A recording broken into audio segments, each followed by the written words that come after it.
જય શ્રી કૃષ્ણ.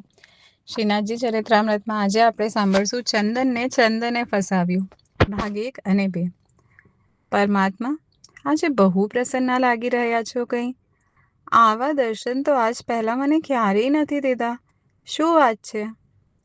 યતિજી, તમારી નિષ્ઠાપૂર્વકની સેવાથી અમે ઘણા પ્રસન્ન થયા છીએ. એમાંય તમે જ્યારે જ્યારે હાથમાં ચંદનના લેપનો વાટકો લઈને અમારી સમીપ આવો છો, ત્યારે ત્યારે તો અમે અત્યંત પ્રસન્ન થઈ જઈએ છીએ. શાસ્ત્રોમાં વર્ણવેલ દેવ પૂજાના પ્રકારને તમે બરાબર રીતે અનુસરો છો. ખરેખર તમે ધન્ય છો. હે કૃપાળુ ઈશ્વર, આપ સર્વે સર્વા છો. મારી મતિ અનુસાર મને જે સૂઝે છે એ પ્રમાણે હું વેદ મર્યાદાનું પાલન કરું છું.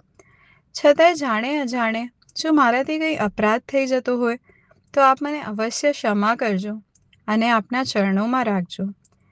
એ શું બોલ્યા યતિજી, તમે તો જગતગુરુ આચાર્ય શ્રી વલ્લભના વિદ્યાગુરુ છો અને એમના જ દ્વારા અમારી સેવામાં નિયુક્તિ પામેલા છો. તમે તો પરમ વિદ્વાન છો.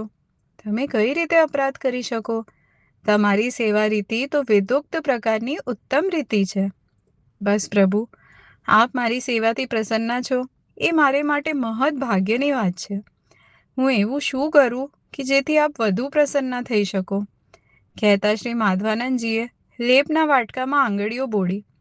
જરા થોભજો યતિજી, અમારો એક મનોરથ છે. તમને જણાવીએ તો એ પૂરી કરશો? આપના મનોરથો તો આપ જ પૂરા કરાવી શકો. આપ પ્રેરણા અને શક્તિ આપશો તો જરૂરથી હું પ્રયત્ન કરીશ. જય શ્રી કૃષ્ણ.